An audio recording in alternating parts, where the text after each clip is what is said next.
खबर के साथ। आज शाम को 6 बजे सीसीएस की बैठक होगी। पहलगाम हमले पर सीसीएस की ये अहम बैठक होगी और सीसीएस की बैठक से पहले पीएम मोदी और एनएसए की मुलाकात हुई है। दिल्ली में सीसीएस की बैठक में अमित शाह शामिल होंगे। श्रीनगर से दिल्ली के लिए रवाना हो चुके हैं अमित शाह। तो देखिए, सीसीएस की ये बैठक होगी पहलगाम हमले पर, अहम ये बैठक। और बैठक करने से पहले प्रधानमंत्री नरेंद्र मोदी और एनएसए की मुलाकात हुई है। इस बैठक में अमित शाह भी शामिल होंगे।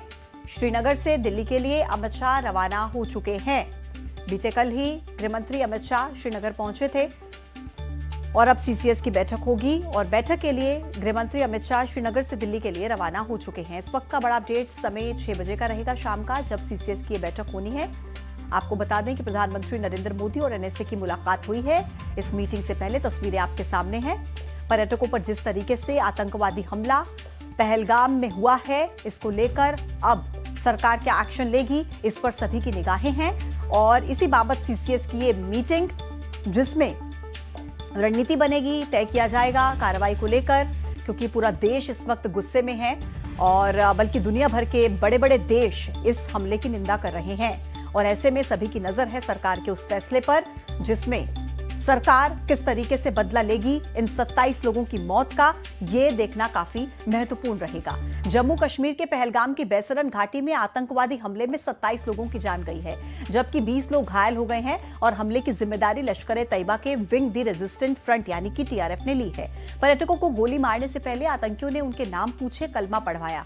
इनमें एक यूपी के शुभम द्विवेदी भी थे, जिनको नाम पूछने के बाद देखिए आतंकियों ने उनके सिर में गोली मारी।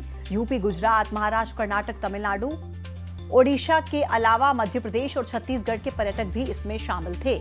आतंकी हमले में इंदौर निवासी सुशील की भी मौत हो गई है, जो परिवार के साथ छुट्टियां मनाने के लिए गए हुए थे। आतंकियों ने उनकी बेटी को भी देखिए जान से मार दिया, जबकि इस हमले में रायपुर के कारोबारी को भी आतंकियों ने मौत के घाट उतार दिया।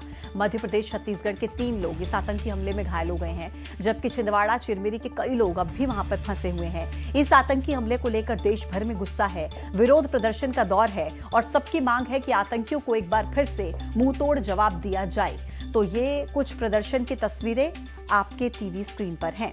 जनता से लेकर राजनीतिक दल तक सड़कों पर उतर आए हैं और आतंकियों को उनके तरीके से ही जवाब देने की मांग कर रहे हैं। नेताओं ने आतंकी हमले को लेकर क्या कहा है, सबसे पहले आपको उनके बयान सुनाते हैं।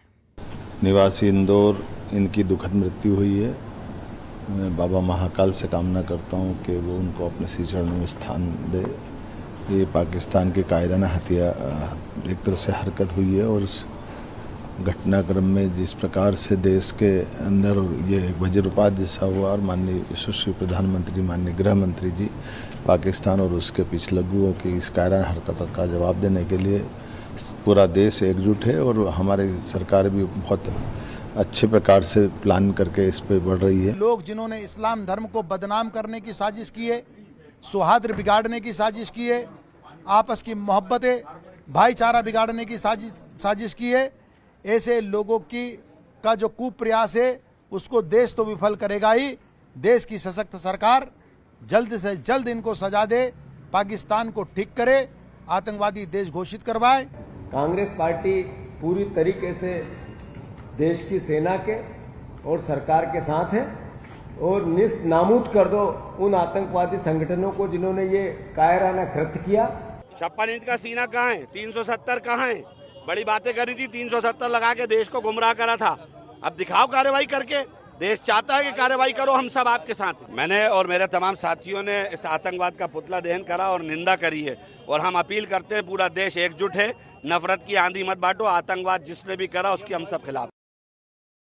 तो पहलगाम में जो ये आतंकी हमला हुआ है, उससे पूरा देश गुस्से में है और वहीं उज्जैन में संत समाज भी काफी नाराज है। महामंडलेश्वर शैलेशानंद गिरी से आतंकियों के खिलाफ कड़ी कार्रवाई की मांग तो है ही, तो वहीं महाकाल मंदिर के जो पुजारी हैं, महेश पुजारी, उन्होंने भी सरकार से आतंकियों के खिलाफ सख्त कार्रवाई करने की मांग की है।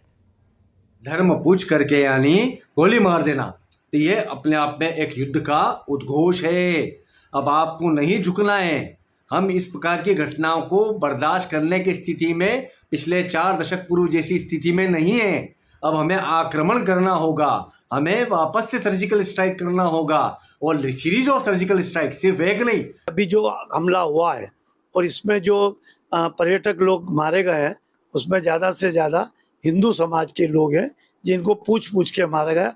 हम इसकी निंदा करते हैं, भर्त्सना करते हैं और भगवान महाकाल से ये प्रार्थना करते हैं कि उनकी आत्मा को शांति प्रदान करे। लेकिन इस तरीके से शांति प्रदान या इस तरीके से मांग करना या इस तरीके से प्रार्थना करना सदैव उचित नहीं होगा। तो पहलगाम में ये जो हमला हुआ है, इसमें इंदौर के सुशील नाम के एक व्यक्ति की भी जान चली गई है। आज रात को 8:15 पर उनका पार्थिव शरीर लाया जाएगा। सीएम ने सुशील के परिजनों से भी मुलाकात की है। तो आज रात को पार्थिव शरीर लाया जाएगा सुशील का, जो इस आतंकी हमले में अपनी जान गंवा चुके हैं। इंदौर के रहने वाले सुशील, तस्वीर आपके सामने है, देखिए, अपने परिवार के साथ जो छुट्टी मनाने के लिए गए थे, कश्मीर घूमने गए थे, यादें बनाने गए थे, और वहां से उनका शव लौटेगा, उनका पार्थिव शरीर आज रात को 8:15 बजे। मुख्यमंत्री ने भी सुशील के परिजनों से मुलाकात की है। हाँ, ये तो बहुत ही शौक की बात है, क्योंकि देखिए, एक परिवार जो खुशी मनाने के लिए गया था वो गम में बदल गया है। और हम यही चाहते हैं कि ये सरकार कुछ ऐसा कदम उठाए कि ये आतंकियों का मतलब कि इनको सज़ा मिले।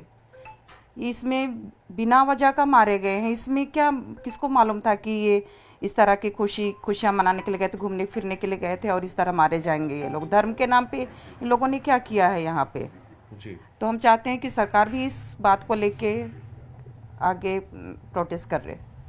सबसे बड़ी बात है कि नाम पूछा, धर्म पूछा, फिर गोली मारी आते हैं। हाँ, तो ये तो बहुत ही बड़ी गलत बात है ना। अगर इंसानियत है तो फिर इस तरह के कैसे धर्म के नाम पे ये लोग आगे आके ऐसे कर रहे हैं।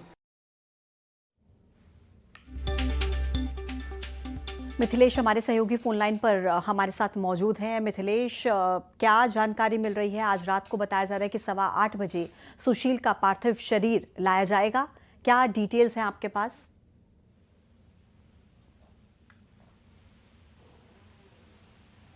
जो सुशील है उनका पार्थिव शरीर इंदौर एयरपोर्ट में पहुंचेगा।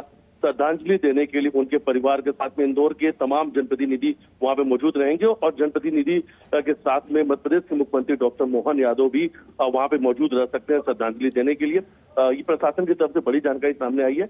इसके अलावा बीजेपी के पूर्व मंत्री उषा ठाकुर ने एक बड़ा पलटवार किया। उन्होंने कहा कि कुछ लोग कहते हैं कि इस देश में कि आतंकवादियों को कोई धर्म नहीं होता है। जब धर्म नहीं होता है तो धर्म पूछ के गोली क्यों मार दी, इसका जवाब देना पड़ेगा।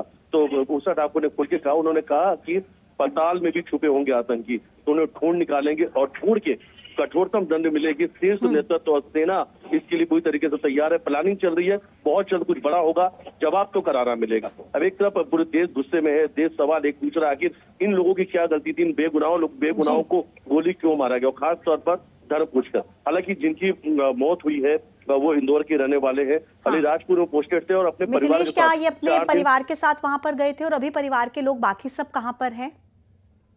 देखिए, परिवार के लोगों से बातचीत हुई तो उन्होंने कहा है कि उनकी बेटी का अस्पताल में इलाज चल रहा है, क्योंकि आकांक्षा को भी चोट पहुंची थी। आकांक्षा का इस वक्त